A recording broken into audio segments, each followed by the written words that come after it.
What is up, you guys? It's another week, meaning it's another episode, okay? I hope you had a great week because I had a pretty decent week, I would say so myself. This episode, because Colorado has a bye week, I think it is fair that we break down some things that happened in the Colorado-Stanford game. And you know, last week I talked about why I believe Michael Penix Jr. is the front runner for the Heisman after Washington beat Oregon. So this week is me breaking down what happened with Colorado-Stanford, since I didn't break it down the week that it actually happened, which was last week. So since they're on a bye week, to give some context of what it's going to be looking like when they have to go play UCLA and the things that they're going to have to clean up after that Stanford game, that's what this episode is for. So we're about to get right into it. If you missed the Colorado-Stanford game, I suggest that you go back and watch it. I'm sure you can find the entire game online at this point. But Stanford came back. I mean, they came back down 29 points in the first half. Yes, the score was 0-29. Colorado. And the score ended up being 46-43. Stanford wins. Stanford ends up pulling off one of the biggest comebacks in school history. Now, that is a crazy headline to knowing how Colorado technically should have won this game. I got the stats and facts right in front of me with my laptop, so let's read off some stuff. You got Ashton Daniels, 27 for 44, 396 yards, 4 touchdowns, 0 interceptions, QBR 66.4. Shedeur Sanders, 33 for 47, 400 yards, 5 touchdowns, 1 interception, QBR 73.6.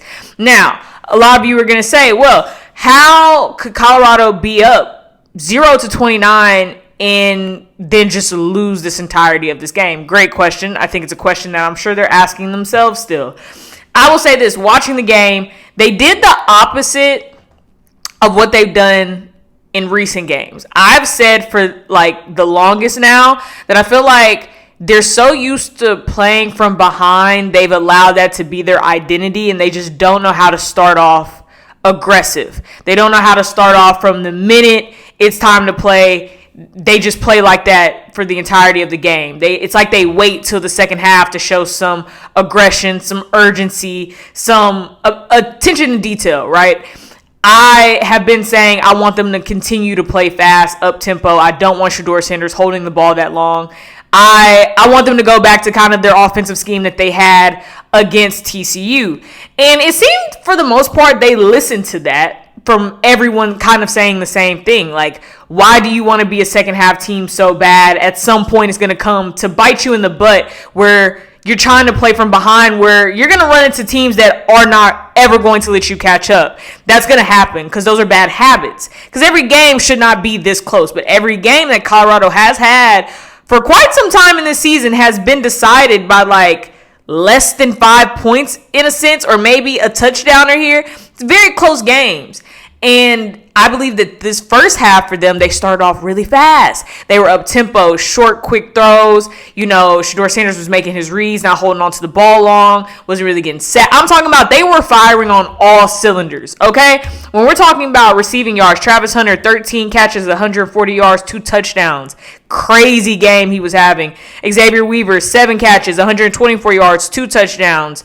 Antonio, 4 catches, 34 yards, 1 touchdown. Jimmy Horn Jr., 5 catches, 60 yards, no touchdown. But he still had pivotal yards in the game. They were clicking. Overall, they had 500 receiving yards. Can't complain, right? Running, Dylan Edwards, 7 carries for 33. Hankerson, 8 carries for 25. Shedeur was running a little bit more. He had 13 carries for 37 yards. They had a total of 132 yards rushing, which was more than Stanford's 124. I mean, they were clicking. I'm sitting there watching this like, okay, this is what we've been waiting on. This is the dominance that we knew that they were capable of doing. We know they have all the intangibles to be this great team from first quarter, second, third, and fourth. We just want to see a complete game. I don't think we've seen a complete game from them yet. I thought we were here. We had arrived, right?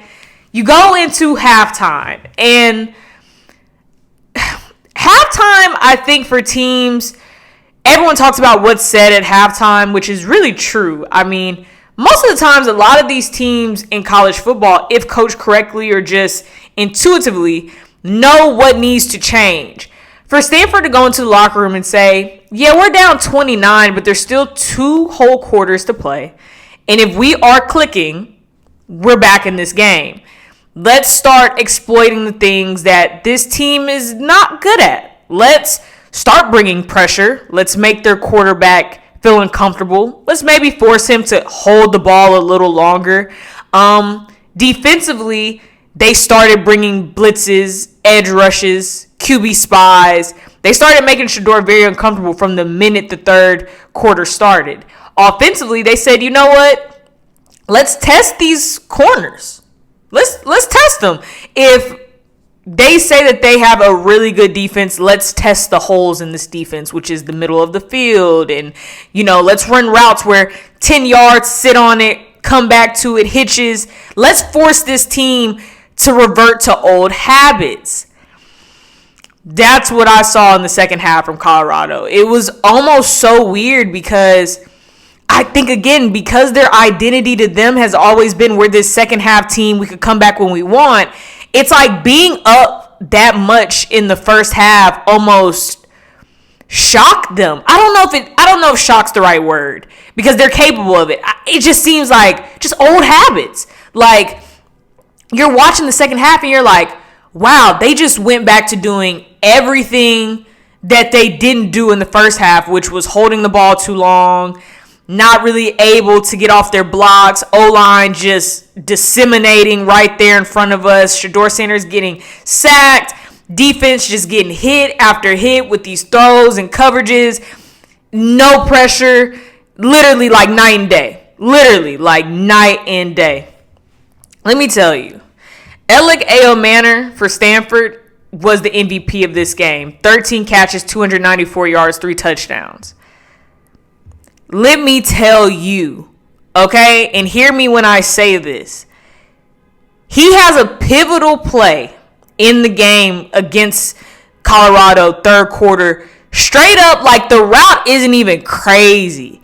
He just gets it, makes a guy miss, and it's off to the races, house call, like 97-yard house call to start the third quarter. Once I saw that, I was like, the avalanche might be starting now. Because now they're like, we're going to force your safeties and your corners to make plays on this. And if they can't, we're going to do some. Alec Manor is no small receiver, by the way.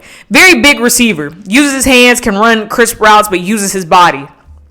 Farrell for Stanford, 4 catches, 26 yards, 1 touchdown. They started kind of running the ball a little bit, Stanford, but they still weren't struggling.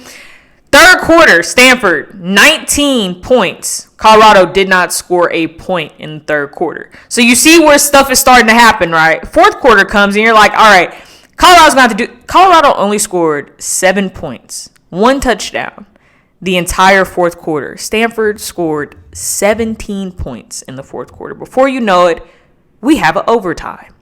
There's a pivotal play, 2 things that I think Colorado did to lose this game. And everyone sees it differently, right? There is no right or wrong answer. That's how I feel of it. This is what I saw and what I think. The things that attributed to them losing was they're not disciplined, not paying attention to detail. There's a few flags that were thrown that allowed Stanford to get in great position to score. There's a flag thrown on Travis Hunter for unnecessary roughness after the play, which was a third down that Stanford missed the ball and it would have been fourth. They would have had to punt it. But because of that flag, walked them right down, scored. Then Colorado's defense kept getting these consistent penalty calls for illegal substitutions, as though no one knows when they're supposed to be out there. Now look, you're in college. We've seen a lot of college football. There's different substitutions and guys that are in for certain packages, personnel, coverages. We get that. To keep getting the repetitive call almost 3 to 4 times in a game in the pivotal moment of this game when Stanford's making some momentum, to me, is just not you paying attention. I don't even think that's to blame the coaches. It's really players. But then a part of me has to blame a little bit of the coaches because those are things you go over in practice. when people are on the sideline, when they're knowing when to get in the game, what's the coverage, what's the personnel, what's the package, when do I need to be out there? So they're not paying attention. And because you're not diligently practicing how you want to play, that is what we're seeing in a real-time game. Everything you see in a real-time game is usually how the team is practicing.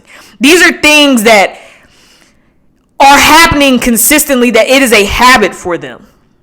That is why I say it's like they reverted back to old habits. Like, they just took their foot off the gas and then started getting lazy, not paying attention to detail. Those penalties for the legal substitution, I think, just slowed them all the way down because it kept happening. Like, literally, it's like, do you not know who's supposed to be on this field? That's a problem. So you have these plays, and man, a lot of these defenders was just getting picked on after a certain point in this game. Like, there are certain plays that I could try to give you that is actually crazy. Like, literally, fourth quarter, the score is 36-43. Colorado goes and scores, right? They go and score. And, they score pretty fast. And usually I'm very much pro go get it, let's get out of here, right? But I'm kind of watching it like, okay. 36-43, this is pretty much OT at this point. So let me correct myself because I just said that it was fourth quarter. OT. And I'm going to bag up after I explain this because then there's other things that you're going to see in it that kind of make sense for it. So in overtime, Shedeur ends up, again, overtime, both teams are going to end up getting the ball. Essentially, you want both teams to score. They end up going offense first on overtime, and which we understand because that is the strong suit of Colorado is their offense. They believe in their quarterback, who I believe can make every throw possible. Goes down there, scores, 36-43 Stanford. This is when I knew Stanford wasn't playing around. Stanford gets a penalty. First play of OT, technically. Penalty, false start. Daniels just passes this crazy 30-yard ball to Alec A.O. Manor. Score. Literally. Technically, first play of overtime. And it's a catch over Travis Hunter on his head. I will say this during the entirety of the game, and hear me when I say this. Travis Hunter is an amazing player. He's a superstar, okay? He's going to be in the league. He's the future of this sport. There were times in this game, particularly in that fourth quarter, where Alec A.O. Manor was winning his matchup against Travis Hunter consistently. I thought at some point Colorado was going to say, look, you're that guy. But this game, he's just getting you. We're going to send you some help. We're going to float a safety over the top for you now, just in case. It's not that we don't think you could cover man on man. We know you can, but we're gonna float a safety. The only thing I could think is that why they didn't want to do that is because eventually Stanford started literally doing run 10, sit on the route, first down. Like, they did that almost 3 times consistently. And Alec A.O. Manor at one point was doing the same route 3 times, and it was the same result. That's the only reason I can see them saying, we're not going to float a safety, because if we do that, we're very vulnerable in the middle of the field. We won't have enough to cover what they're doing, which is these kind of short routes that are 10 yards, and boom, there they are. But literally, he just grabs it over his head. I was like, whoa. At this point, second overtime. 7 plays, 23 yards. Colorado gets the ball and it ends up in an interception. I have said that I wish Shedeur would throw the ball away more. Again, habits. There's been speculation that they feel like he wants to get sacked to, help his completion rate. I don't think that's true because I don't know anyone who just wants to keep getting sacked. He's the most sacked quarterback in college football. It's actually insane. I don't think he wants to keep getting hit. I do think, though, that there is a problem when he chooses to hold on to it instead of just throwing it out of bounds and living to see another down. Those have been problems that we've seen throughout the year. This is why I say habits. They come back to bite you in the butt. And when you're getting wins, you sometimes think that you're winning these battles in these games because you're the better team. But sometimes, you're still having bad habits that will carry. And I think that's the problem with Colorado that I wanted to see was, are you going to fix your bad habits? You're getting these games by a very small margin. A win is a win in the column, But you should be worried about how you're winning them, because some of this isn't necessary. Like, some of this shouldn't be that close. But these are habits. Because Shedeur Sanders doesn't throw the ball out of bounds a lot, I don't know why, but he just doesn't. Habits. So we're in the second overtime. It's 3rd and goal. They're on Stanford's 2. They had a run for a loss before that, and they ran it again, only 1 yard. Then it was an incomplete pass. There was a pass interference call, which got them 1st and goal. That's how this all got set up in second overtime. It was a pass interference call, and then they got 1st and goal. Shedeur decides to hold on to the ball way too long again. And instead of, it's 3rd and goal, let me just throw the ball out of bounds, let's kick this field goal, and I'm going to just depend on my defense to get a stop. That's the worst of the worst, right? Instead, he scrambles, turns around, still not throwing the ball out, and decides, I'm going to just throw it up. Throws it up to Travis, interception. Habits. Your quarterback is amazing. He can make every throw. He's able to use his legs, but again, those are habits where holding the ball too long, it doesn't equal success for Colorado when they do that, no matter how great your quarterback is. He doesn't want to throw the ball out of bounds. So you don't even live to see another down. He threw an interception. So all Stanford has to do now is do just enough to kick the field goal. They don't even have to go score. So you took all the pressure off of them. And that's exactly what Stanford did. 4 plays, 12 yards, field goal, 31-yarder, won the game. There's also a play in, let me make sure I'm looking it up right, because yes, here we go. 4th quarter, Colorado has the ball. It's 33-36. And about 5 minutes, 6 seconds in the 4th, Shedeur has the ball. They're rolling. Offense is rolling. They started using Dylan Edwards a lot, and I was saying this. I believe Dylan Edwards is more effective being put in plays where he's in motion and like jet sweeps, maybe even line him up at the slant, use his quickness to get out there. I don't know if it's beneficial to have him in the backfield right now, just because I don't think their O-line is able to hold up long enough. I think they had a lot of success when he's doing those around plays, and I just think he's better when they're really motioning him out or lining him up. There's a play, it's 4th and 8. Okay, well, 4th and 8, they punt it. But let's fast forward, it's 3rd and 3. At this point, all Colorado needs to do is get the first down. This is 4th quarter, 3 minutes and 8 seconds of, like I said, they've had a series of a lot of plays. Dylan Edwards running the ball, some success, right? 3 minutes, 8 seconds, 4th quarter. Remember, they're up by 3 points.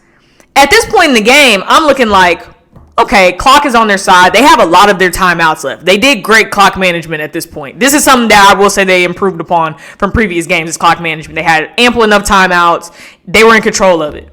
At this point, you're up by 3. Now to me, this is more chess. You get a first down, you're pretty much in control of this game clockwise, to where it makes it very hard for Stanford to come back and the clock could just be on your side. 3rd and 3. 3 minutes, 8 seconds, 4th quarter. Shedeur is about to throw the ball. Travis Hunter is wide open. I'm talking about wide open near the sideline. All Shedeur has to do is drop this ball in. It's a first down. And if Travis stays in bounds, like, the clock's just going to keep rolling. To me, if this throw is completed, the game is over. Stanford doesn't come back if this throw is completed. Shedeur just overthrows him. 4th and 3. Colorado then gets a penalty, delay a game, bag themselves up to punt. Shedeur makes that throw. I'm telling you, the game is ultimately over. Stanford wouldn't have enough time, because I believe Colorado would have either did clock management or they would have went down and scored. Either way it go, it would have been over. Overthrows him. Your quarterback is so good that he couldn't do the simple throw. Put a little too much on it. Sometimes you just got to make it simple. Drop it in, the game's over. You make that throw, it's over. I could go down the list of all the things that this team was doing wrong, but I think it just comes back down to culture. You know, like, congrats to Stanford, though, because it was a big win. They fought till the end. And I think this is where I want Colorado to get better at. Because these teams are good that you're facing. I think we're at the latter half of the season now where I don't think people are playing Colorado to necessarily prove anything, And I say that just because, everyone needs wins. Stanford had only won one game before this game. Understand that. One game. So they needed a win regardless. I don't think it mattered who they were playing. They were going to come out and try to win this game.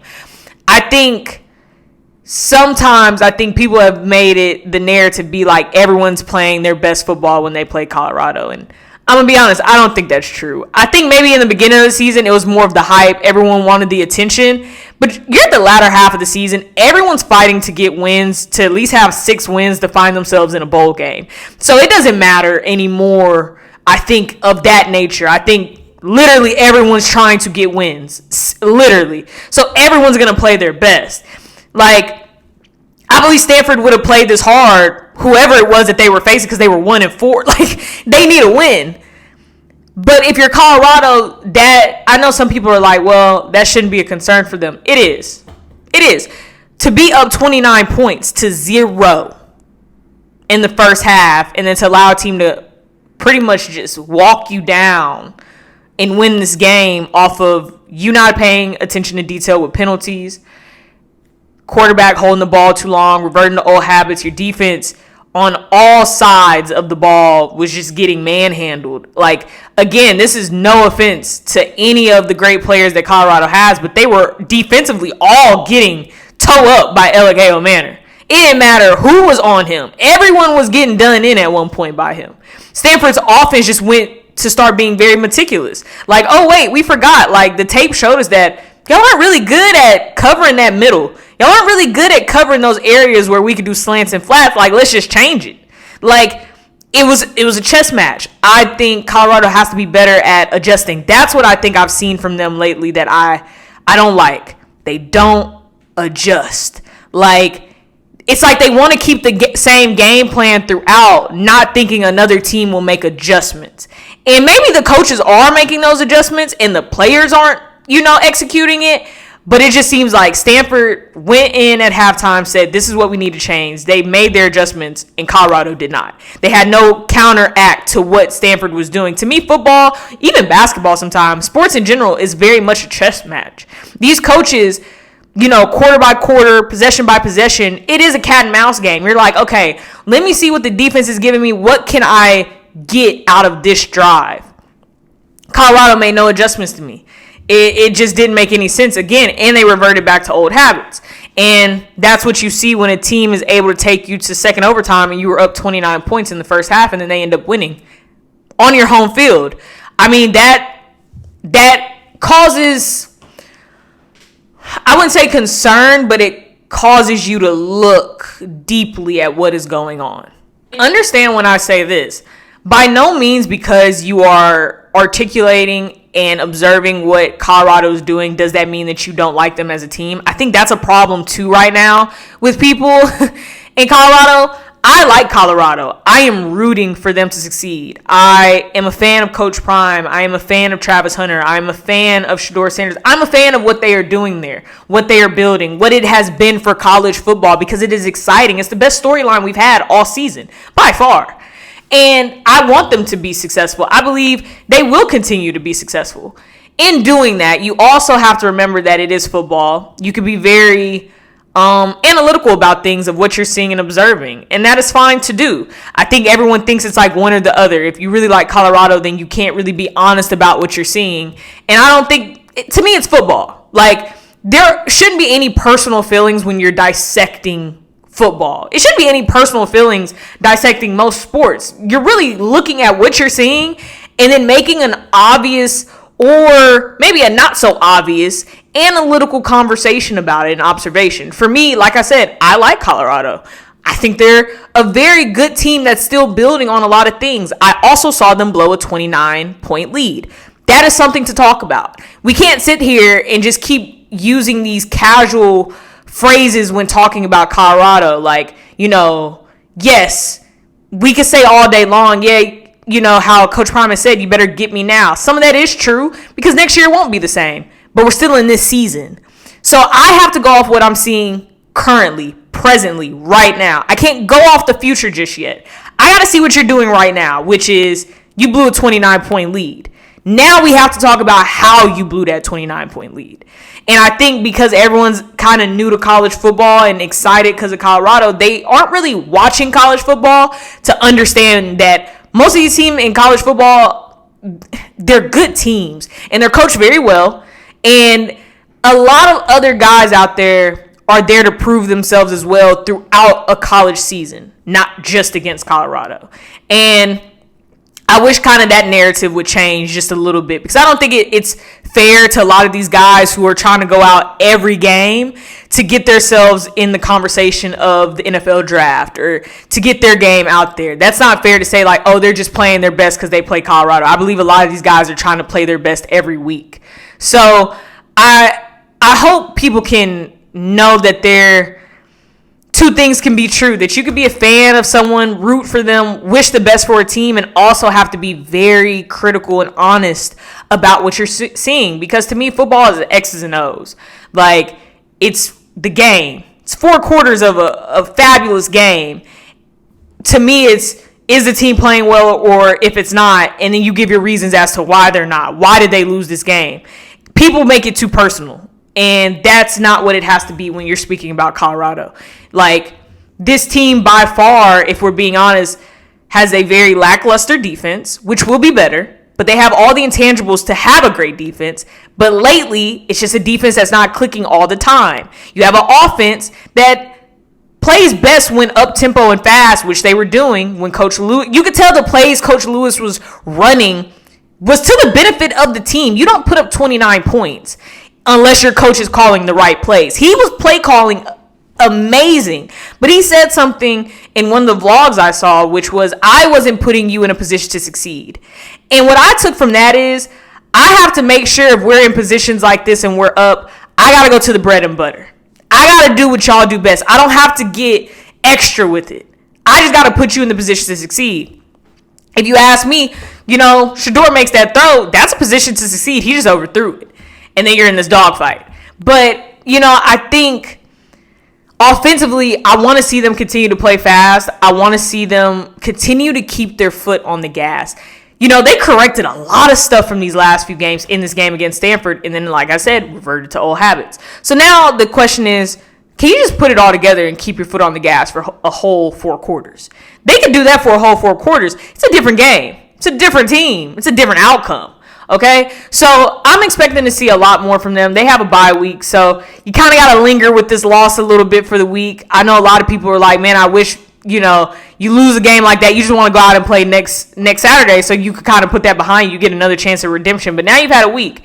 And in this week, the question is, what are these guys doing to prepare for UCLA? Are some guys leaving, going home, going out of town, you taking a break, or are you staying in Boulder, getting that work in, getting ready for the week, because then you come back and you don't know if guys are doing the necessary things to make sure they're ready for this next game. Are they making sure they're getting their recovery, making sure they're eating right, making sure they're watching film, because they got a break. They can do whatever they choose. It's a choice. And usually those choices will prove themselves and reveal themselves in the next game.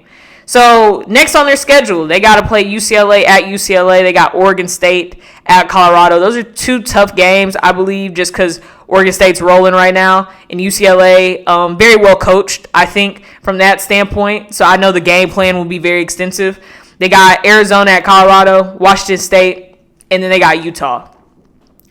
Those are 5 very tough games.